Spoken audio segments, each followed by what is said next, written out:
Hello friends, എല്ലാവർക്കും PSC tips and ട്രിക്സിലേക്ക് സ്വാഗതം. നമ്മൾ ഇന്ന് നോക്കുന്നത് കണക്കിലെ വളരെ ഇൻട്രസ്റ്റിംഗ് ആയിട്ടുള്ള കുറച്ച് ട്രിക്സ് ആണ് ട്ടോ. അപ്പോൾ മാത്സ് എന്ന് പറയുന്നത് എത്ര എളുപ്പമാണ്, എത്ര രസകരമാണ് എന്ന് അറിയിക്കുന്നതിന് വേണ്ടിയിട്ടാണ് നമ്മൾ ഇങ്ങനെയുള്ള ട്രിക്സിന്റെ വീഡിയോസ് ഒക്കെ ചെയ്യുന്നത്. അപ്പോൾ അതൊക്കെ നിങ്ങൾക്ക് ഇഷ്ടമാവുന്നുണ്ട്, ഒരുപാട് യൂസ്ഫുൾ ആവുന്നുണ്ട് എന്നറിയുന്നതിൽ വളരെയധികം സന്തോഷമുണ്ട്. അപ്പോൾ ഇന്ന് നമ്മൾ നോക്കുന്നത് കുറച്ച് കണക്കിലെ ട്രിക്സ് തന്നെയാണ്.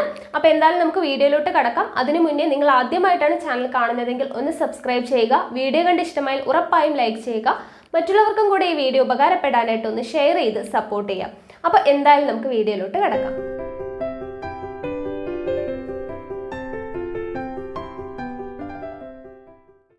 ആദ്യത്തെ ട്രിക്ക് നോക്കാം. ഇങ്ങനെയുള്ള ചോദ്യങ്ങൾ നിങ്ങൾ കണ്ടിട്ടുണ്ടാവും അല്ലേ? Root of 20 plus root of 20 plus root of 20 plus etcetera ഇങ്ങനെ പോയിക്കൊണ്ടേയിരിക്കും. ഇതിൻ്റെ ആൻസർ എന്താണ് എന്നുള്ളത് കണ്ടുപിടിക്കാനുള്ള ചോദ്യങ്ങൾ നമ്മൾ കണ്ടിട്ടുണ്ട്. അല്ലെങ്കിൽ ഇവിടെ നോക്കാം, root of 56 minus root of 56 minus root of 56 minus അങ്ങനെ പോകുന്നത്. അപ്പോൾ ഇതിൻ്റെ ആൻസർ കണ്ടുപിടിക്കുന്നത് റൂട്ടും കാര്യങ്ങളും ഇങ്ങനെ പോകുന്നതൊക്കെ കണ്ടിട്ട് ടെൻഷൻ അടിക്കേണ്ട ആവശ്യമില്ല. വളരെ ഈസിയാണ്. ഒറ്റ സെക്കൻഡിൽ നമുക്ക് ആൻസർ കണ്ടുപിടിക്കാൻ പറ്റുന്നതേ ഉള്ളൂ. അപ്പോൾ എങ്ങനെയാണെന്ന് നോക്കാം. ആദ്യം നമുക്ക് തന്നിട്ടുള്ളത് 20 ആണ് അല്ലേ? ഇവിടെ റൂട്ടിനകത്ത് കിടക്കുന്ന സംഖ്യ എന്താണ്? 20 ആണ്. അപ്പോൾ നമ്മൾക്ക് ഈ 20നെ അടുത്തടുത്ത് കിടക്കുന്ന രണ്ട് സംഖ്യകളുടെ ഗുണിതങ്ങളായിട്ട് ഗുണനഫലമായിട്ട് എഴുതാൻ പറ്റുമോ എന്നുള്ളത് നോക്കുക. ഓക്കെ, അതായത് ഇപ്പോൾ 20 എന്ന് പറയുമ്പോൾ അടുത്തടുത്ത് കിടക്കുന്ന സംഖ്യ ഇപ്പോൾ 4ഉം 5ഉം അല്ലേ? 4 × 5 എന്ന് നമുക്ക് എഴുതിക്കൂടെ 20നെ? ഓക്കെ, അടുത്തടുത്ത് കിടക്കുന്ന സംഖ്യകളല്ലേ 4ഉം 5ഉം. അപ്പം 4ൻ്റെയും 5ൻ്റെയും ഗുണിതമായിട്ട് എഴുതാൻ പറ്റും. അപ്പം 4 × 5 20 എന്ന് നമുക്ക് എഴുതാൻ പറ്റുമെങ്കിൽ ഇനി നമ്മൾ നോക്കേണ്ടത് 20 പ്ലസ് ആണോ മൈനസ് ആണോ, ഇവിടെയുള്ള ചിഹ്നം പ്ലസ് ആണോ മൈനസ് ആണോ എന്ന് നോക്കാം. പ്ലസ് ആണെങ്കിൽ ഇതിലെ വലിയ സംഖ്യയാണ് നമ്മുടെ ആൻസർ. ഇവിടെ വലിയ സംഖ്യ ഏതാണ്? 4ഉം 5ഉം എടുത്താൽ 5 വലിയ സംഖ്യ. അപ്പം നമ്മുടെ ആൻസർ എന്താണ്? 5. ഇത്രയേ ഉള്ളൂ. അപ്പോൾ തന്നിട്ടുള്ളത് ഇങ്ങനെയുള്ള സംഖ്യകൾ കേട്ടോ. എങ്ങനെയാണ്? Root of 20 plus root of 20 plus ആ സംഖ്യ തന്നെ റിപ്പീറ്റ് ചെയ്ത് റൂട്ടിനകത്ത് ഇങ്ങനെ പോയിക്കൊണ്ടിരിക്കുകയാണെങ്കിൽ ആ സംഖ്യയെ അടുത്തടുത്ത് കിടക്കുന്ന രണ്ട് നമ്പേഴ്സിൻ്റെ ഗുണിതമായിട്ട് എഴുതാൻ പറ്റുന്നുണ്ടോ എന്ന് നോക്കുക. അങ്ങനെയാണെങ്കിൽ അതിൽ പ്ലസ് ആണ് ചിഹ്നമെങ്കിൽ അതിലെ വലിയ നമ്പറാണ്. ഇനി മൈനസ് ആണെങ്കിലോ? അതാണ് നമ്മൾ അടുത്തത് ചെയ്യുന്നത്. ഇവിടെ നോക്കുക, root of 56 minus root of 56 minus root of 56 അങ്ങനെ പോകുന്നു, ഇൻഫിനിറ്റി ആണ്. അപ്പോൾ ഇങ്ങനെ പോകുമ്പോൾ നമ്മൾ എന്താണ് പറഞ്ഞത്? ഇതിനകത്ത് കിടക്കുന്ന നമ്പർ, അതായത് 56നെ നമുക്ക് ഏതെങ്കിലും രണ്ട് സംഖ്യകളുടെ അടുത്തടുത്ത് കിടക്കുന്ന സംഖ്യകളുടെ ഗുണനഫലമായിട്ട് എഴുതാൻ പറ്റുമോ? പറ്റും അല്ലേ? ഏതാണ് 56? 8 7 56 ആണ് അല്ലേ? അപ്പോൾ 7 × 8 56 അടുത്തടുത്ത് കിടക്കുന്ന സംഖ്യയല്ലേ 7ഉം 8ഉം. അപ്പോൾ 7 8 56. അങ്ങനെയാണെങ്കിൽ ഇനി ചിഹ്നം നോക്കുക. ഇവിടെ എന്താണ്? മൈനസ് ആണ് അല്ലേ? ഇവിടെ പ്ലസ് ആയപ്പോൾ നമ്മൾ വലിയ സംഖ്യ എടുത്തു. മൈനസ് ആണെങ്കിൽ അപ്പോൾ എന്തെടുക്കണം? ചെറിയ സംഖ്യ. 7ഉം 8ഉം വെച്ച് നോക്കുമ്പോൾ ചെറുത് ഏതാണ്? 7. അപ്പോൾ നമ്മുടെ ആൻസർ എന്ന് പറയുന്നത് 7 ആയിരിക്കും. ഇത്രയേ ഉള്ളൂ. ഓക്കെ ആണല്ലോ? അപ്പോൾ റൂട്ട് ഓഫ് ഇങ്ങനെ ഒരു സംഖ്യ ഇങ്ങനെ റിപ്പീറ്റ് ചെയ്ത് ഇങ്ങനെ പോകുന്നുണ്ടെങ്കിൽ അതിൻ്റെ ആൻസർ കണ്ടുപിടിക്കാൻ ആ സംഖ്യയെ ഏതെങ്കിലും അടുത്തടുത്ത് കിടക്കുന്ന രണ്ട് സംഖ്യകളുടെ ഗുണനഫലമായിട്ട് എഴുതാൻ പറ്റുന്നുണ്ടാവും. ഒട്ടും മിക്കവാറും പറ്റും. അപ്പോൾ അങ്ങനെയുള്ള സംഖ്യ കണ്ടുപിടിക്കുക. ആ രണ്ട് സംഖ്യയിൽ പ്ലസ് ചിഹ്നമാണെങ്കിൽ വലിയ സംഖ്യ എടുക്കുക, മൈനസ് ആണ് ചിഹ്നമെങ്കിൽ എന്ത് ചെയ്യുക? ചെറിയ സംഖ്യ എടുത്തു കഴിഞ്ഞാൽ നമ്മുടെ ആൻസറായി. ഓക്കെ, അപ്പോൾ റൂട്ട് ഓഫ് 20 പ്ലസ് 20 പ്ലസ് 20 അതിൻ്റെ ആൻസർ എന്താണ്? 5. Root of 56 minus root of 56 minus root of 56 ഇങ്ങനെ പോകുന്നതിൻ്റെ ആൻസർ എന്താണ്? 7 ആൻസർ. അടുത്ത ട്രിക്ക് നോക്കുക. 33 സ്ക്വയർ 333 സ്ക്വയർ 3333 സ്ക്വയർ. ഇത് കണ്ടുപിടിക്കാനുള്ള ഒരു ട്രിക്കാണ് പറഞ്ഞു തരുന്നത്. ആദ്യത്തേത് 33ൻ്റെ സ്ക്വയർ എല്ലാവർക്കും അറിയും. ഇനി ഇല്ലെങ്കിലും നമുക്ക് 33 × 33 ചെയ്യാൻ അധികം സമയമൊന്നും വേണ്ട അല്ലേ? ഇതിനെ അപേക്ഷിച്ച് നോക്കുമ്പോൾ. ഇല്ലെങ്കിൽ ഇപ്പം തന്നെ പഠിച്ചു വയ്ക്കുക, 1089 33ൻ്റെ സ്ക്വയർ എന്ന്. ഓക്കെ, 1089. ഇനിയാണ് നമ്മുടെ ട്രിക്ക് എന്ന് പറയുന്നത്. ഇനി 333ൻ്റെയും 3333ൻ്റെയും അങ്ങനെ പോകുന്ന ഏത് സംഖ്യയുടെയും സ്ക്വയർ കണ്ടുപിടിക്കണമെങ്കിൽ നമ്മൾ ചെയ്യേണ്ട കാര്യം, ഈ 0ഉം 9ഉം ഇവിടെ രണ്ടിടത്തും കോമൺ ആയിട്ട് വരുന്നതാണ്. ഓക്കെ, ആ 0ഉം 9ഉം ഞാൻ ഇവിടെ എടുത്ത് എഴുതുന്നുണ്ട്. ഇവിടെയും എന്തുണ്ട്? 0ഉം 9ഉം ഉണ്ട്. അത് നമ്മൾ ജസ്റ്റ് ഒന്ന് എടുത്തെഴുതി. ഇനി ഇവിടെ എത്ര ഒന്നുണ്ട്? ഒരു 1ഉം ഇവിടെ ഒരു 8ഉം ആണ് അല്ലേ? ഇവിടെ 2 3 ഉണ്ട്. അപ്പോൾ ഇവിടെ ഒരു 1ഉം ഇവിടെ ഒരു 8ഉം ഉണ്ട്. ഇവിടെ 3 3 ഉള്ളത്. അപ്പോൾ അതിൽ നിന്നും 1 കുറച്ചിട്ട് 2 1 ഇവിടെ ഇടാം, 2 8 ഇവിടെ ഇടാം. ഓക്കെ, ഇവിടെ 2 3 ആയിരുന്നപ്പോൾ ഒരു 1ഉം ഒരു 8ഉമാണ് ഇതിൻ്റെ ഇടയ്ക്ക് ഇട്ടത്. ഇവിടെ 3 3 ഉണ്ട്, അപ്പോൾ 2 1ഉം 2 8ഉം കിട്ടും. അപ്പോൾ ഇവിടെ എന്താണ്? ഇവിടെ 4 3 ആണുള്ളത്. അപ്പോൾ ഇവിടെ എത്ര എഴുതണം?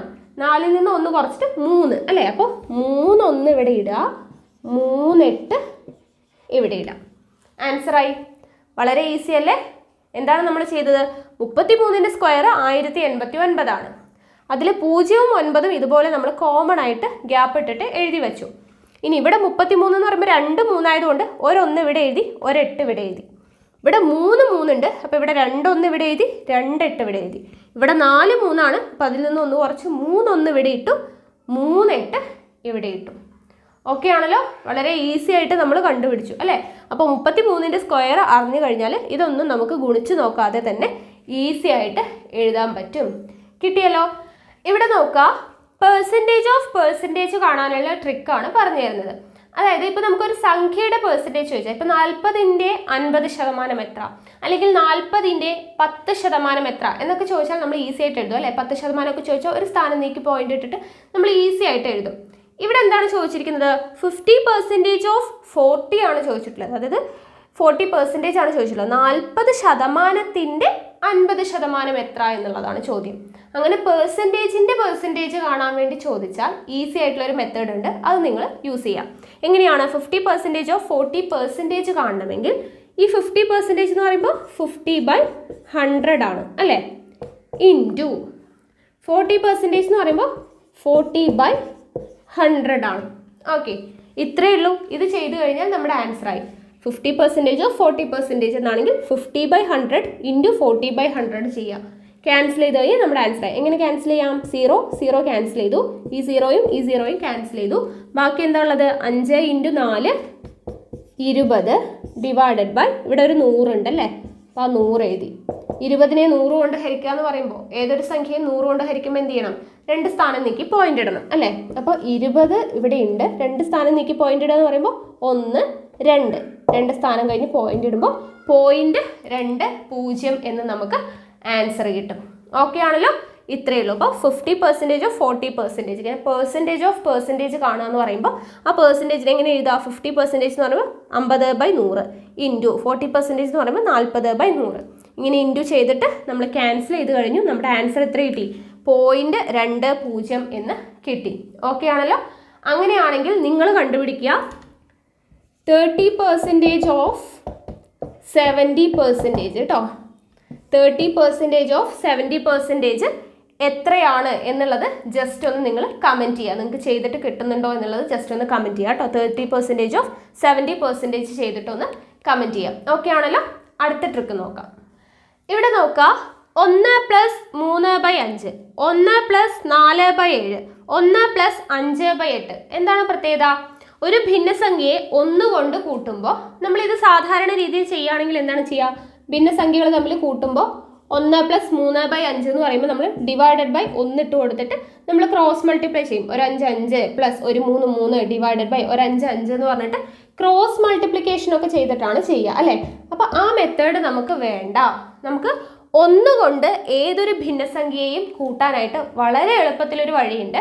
അതാണ് ഞാൻ പറഞ്ഞു തരുന്നത്. ഈ ട്രിക്ക് ഉപയോഗിച്ചാൽ നിങ്ങൾക്ക് ഒറ്റ സെക്കൻഡ് കൊണ്ട് തന്നെ ആൻസർ എഴുതാനായിട്ട് പറ്റും. എന്താണ് ചെയ്യേണ്ടതെന്ന് അറിയോ?